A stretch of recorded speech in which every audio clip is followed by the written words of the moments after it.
Hi students, இப்போ நம்ம பார்க்க போகிறது விஷாரத் பூர்வாத்தில் பேப்பர் 2ல் வரக்கூடிய கிராமர் பார்ட் தான் இப்போ நம்ம பார்க்க போகிறோம். இது எக்ஸாமில் வந்து உங்களுக்கு பேப்பர் 2ல் ஃபர்ஸ்ட் ரோமன் லெட்டரில் 5 மார்க்ஸ்க்கு வந்து கேட்பாங்க. ஸோ 7 கொடுத்துட்டு ஸோ அதில் எனி 4 அட்டன் பண்ண சொல்லுவாங்க. ஸோ ஈச் கொஷினுக்கு 5 மார்க்ஸ் இருக்குது இது உங்களுக்கு.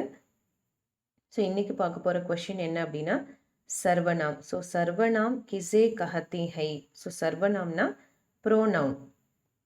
उसके कितने भेद है. ஸோ அது எத்தனை டைப்ஸ் இருக்குது. சோதாஹரன் சமஜாயே. ஸோ எக்ஸாம்பிள்ஸ் வந்து கொடுக்க சொல்லியிருக்காங்க. ஸோ संज्ञा के बदले उसी अर्थ में प्रयुक्त शब्द को हम सर्वनाम कहते हैं.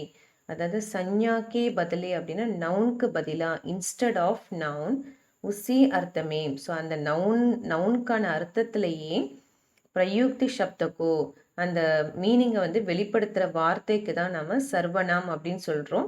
ஸோ சர்வநாம் அதுலேயே வந்து நமக்கு இதோட மீனிங் ப்ரோனவுன் இங்கிலீஷில். ஸோ அப்போ அந்த ப்ரோனவுன்ன்ற வேர்ட்குள்ளேயே நவுனுன்றது உள்ளே அடங்கியிருக்கு இல்லையா.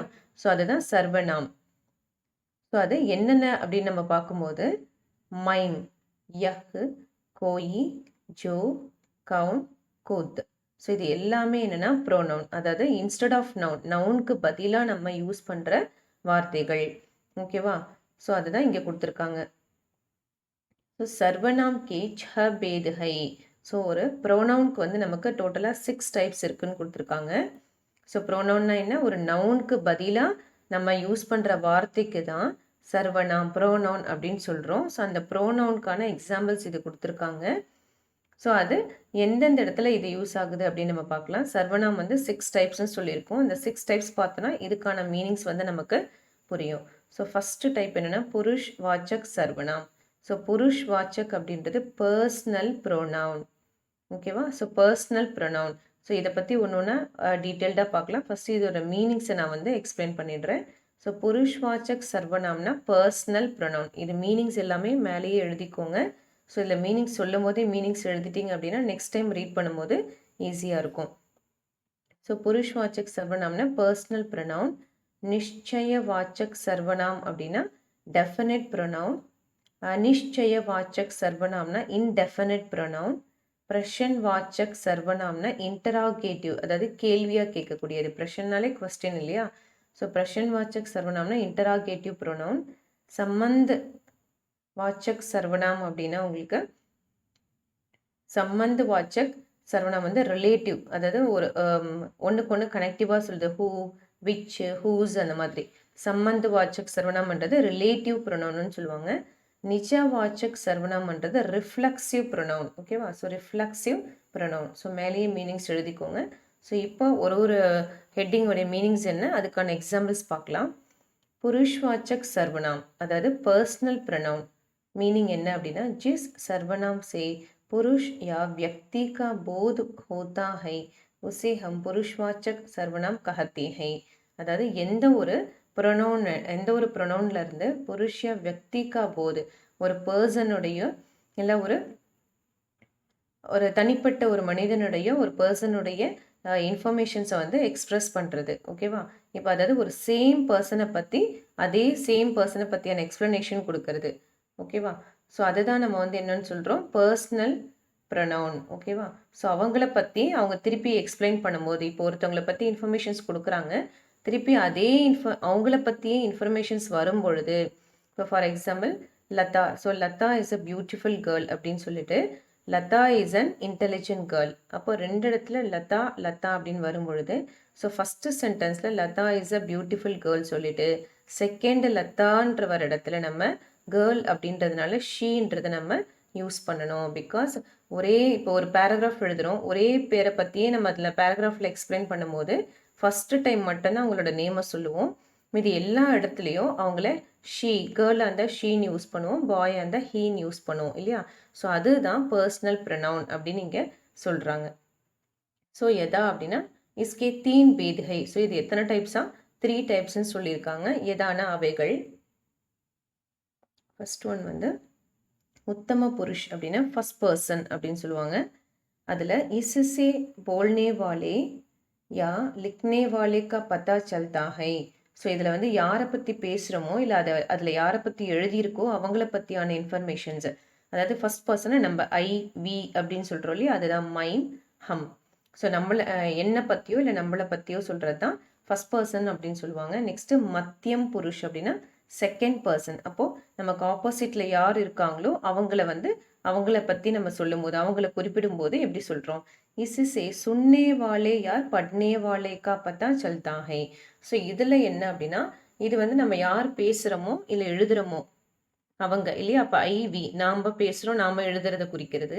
இந்த இடத்துல இசுசே சுன்னே வாலே யார் கேட்குறாங்களோ, அதாவது நம்ம சொல்கிறோம் அதை கேட்குறாங்களோ, நம்ம எழுதினதை படிக்கிறாங்களோ, அதுதான் பட்னே வாலே. ஸோ அவங்கள தான் நம்ம செகண்ட் பர்சன் அப்படின்னு சொல்கிறோம். ஸோ அதுக்கான எக்ஸாம்பிள் தூ, தும், ஆப். அதாவது யூ, தூ, தும் ரெண்டுத்துக்கும் ஒரே மீனிங் யூ. ஆப்னா நீங்கள், இதுக்கும் யூ தான். ஸோ நமக்கு ஃப்ரண்ட்டில் இருக்கிற பர்சனை குறிப்பிடும்போது அது செகண்ட் பர்சனாக வந்துடுது. அந்நிய புருஷ் அப்படின்னா தேர்ட் பர்சன். அதாவது தேர்ட் பர்சன் போது ஃபர்ஸ்ட் அண்ட் செகண்ட் பர்சன் டைரக்டாக பேசிப்பாங்க. தேர்ட் பர்சன்ன்றது அந்த இடத்துல அவங்க அவைலபிளாக இருக்க மாட்டாங்க. ஸோ அப்போ அவைலபிள் இல்லாத ஒரு பர்சன் பற்றி அந்த இடத்துல பேசுறது தான் தேர்ட் பர்சன். इससे उस व्यक्ति का पता चलता है जिसके बारे में बोला जाए या लिखा जाए. ஸோ இந்த இடத்துல உஸ் व्यक्तिக்கு யாரை பற்றி பேசுகிறோமோ, ஓகேவா, பத்தா சல்தா யாரை பற்றி விஷயம் போய்கிட்டு இருக்கோ, ஜிஸ்கே பாரே மேம் அவங்கள பற்றி, போலா ஜாயே பேசுகிறதும், யா லிக்கா ஜாயே எழுதுறதும், அதுதான் வந்து அந்நிய புருஷ். ஒரு தேர்ட் பர்சனை பற்றி நம்ம பேசுகிறதோ இல்லை எழுதுறதோ அதுதான் வந்து தேர்ட் பர்சன் அப்படின்னு சொல்கிறாங்க. அது என்னென்ன அப்படின்னு பார்க்கும்போது வஹ், வே, யஹ், ஏ. அதாவது திஸ்ஸு, தோஸ், யஹ்ன்றது வஹ்னா தட், வேனா தோஸ், இது திஸ்ஸு, தீஸு. ஸோ இது எல்லாமே வந்து அந்நிய புருஷனை தேர்ட் பர்சன் நமக்கு வந்து குறிக்கிட்டுறது. நெக்ஸ்ட் வந்து நிச்சய வாச்சக் சர்வநாம்ன்றது. நிச்சய அப்படின்னா டெஃபினிட் ப்ரொனவுன். ஸோ டெஃபினிட்னா கரெக்டாக இதுதான் அப்படின்னு குறிப்பிட்டு சொல்கிறது. அதாவது நம்பர்ஸில் கரெக்டாக நம்ம இவங்க தான் அப்படின்னு பர்டிகுலராக நம்ம சொல்கிறது, அதுதான் டெஃபினிட் ப்ரொனவுன். ஸோ அதில் என்ன வருது அப்படின்னா, जिस सर्वनाम से किसी निश्चित व्यक्ति, वस्तु या विषय का बोध होता है उसे हम निश्चयवाचक सर्वनाम कहते हैं. ஸோ இந்த இடத்துல எந்த ஒரு ஜிஸ் சர்வநாம் சே, ஸோ எந்த ஒரு ப்ரொனவுன் மூலமாக கிசி நிश्चित व्यक्ति எந்த ஒரு பர்டிகுலர் பர்சனையோ திங்ஸையோ பற்றி நம்ம விஷயத்தை வந்து பேசுறது, அதாவது இவங்க தான் இந்த பொருள் தான் அப்படின்னு வந்து கரெக்டாக மென்ஷன் பண்ணி பர்டிகுலரைஸ் பண்ணி பேசுறது தான் நிச்சய வாச்சக். அதாவது டெஃபினட் அவங்கள மட்டுமே குறிப்பிட்டு சொல்கிறது, இவங்க தான் இந்த திங்ஸ் தான் அப்படின்னு குறிப்பிட்டு சொல்கிறது. உசே ஹம் நிச்சய வாச்சக் சர்வனம் கஹத்தே ஹே. ஸோ அதை தான் நாம் டெஃபினட் ப்ரொனவுன்னு சொல்கிறோம். ஸோ ஜெய்சே அது என்னென்ன எக்ஸாம்பிள் பார்த்தோன்னா, வஹ்னா ஹீ இல்லைனா ஷீ எது வேணாலும் குறிக்கும். வேணா ஆல்ரெடி நம்ம பார்த்தோம், அவர்கள் அவைகள் அப்படி எடுத்துக்கலாம். யஹ்னா திஸ் இது, ஏனா இவைகள் தீஸ்.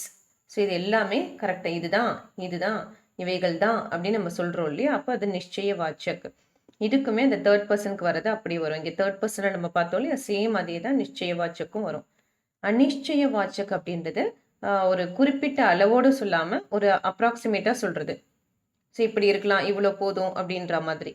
जिस सर्वनाम से किसी निश्चित व्यक्ति, वस्तु या विषय का बोध नहीं होता, அதாவது எந்த ப்ரொனவுன் மூலமாக ஒரு குறிப்பிட்ட பர்சன்லேயோ இல்லை திங்ஸை பற்றியோ இவங்க தான் இத்தனை பேர் இவ்வளோ திங்ஸு அப்படின்ற விஷயத்த சொல்லலையோ, போது நஹி ஹோதா அப்படிப்பட்ட இன்ஃபர்மேஷன்ஸ் கரெக்டாக அதில் இல்லையோ, உசே ஹம் அனிச்சய வாச்சக் சர்வனம் கஹத்தே ஹே. ஸோ அதை தான் நம்ம இன்டெஃபினிட் ப்ரொனவுன்னு சொல்கிறோம்.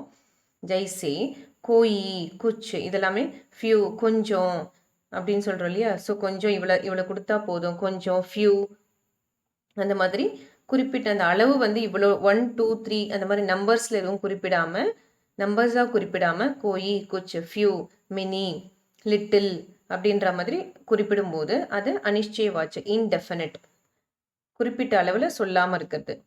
நெக்ஸ்ட் பிரஷன் வாச்சக் அப்படின்றது इंटरागेटिव प्रोनाउन, அதாவது जिस सर्वनाम से प्रश्न का बोध होता है. ஸோ எந்த ப்ரொனவுனில் கொஷின் கேட்குற மாதிரியான இன்ஃபர்மேஷன்ஸ் வருதோ உசே ஹம் பிரஷன்வாச்சக் சர்வனாம் கஹத்தே ஹே. ஸோ அதை தான் இன்டராகேட்டிவ் ப்ரொனவுன்னு சொல்கிறோம். ஜெய்சே அது என்னென்ன அப்படின்னு பார்த்தீங்கன்னா, கியா, கவுன், அதாவது WH கொஷின்ஸ் கேள்வி கேட்குற மாதிரியாக வர்றது எல்லாமே. கியானா வாட், கவுன்னா ஹூ, அதாவது WHல வர்றது எல்லாமே வந்து பிரஷன் வாச்சக் கீழே வந்துடும். நெக்ஸ்ட்டு சம்பந்து வாச்சக் சர்வநாம். சம்பந்து அப்படின்றது நம்ம ஆல்ரெடி என்னன்னு பார்த்தோம், ரிலேட்டிவ், ஒன்றுக்கு ஒன்று ரிலேட் பண்ணுறது. ஸோ ஜிஸ் சர்வநாம் சே சம்பந்து கா போத் ஹோத்தா ஹை.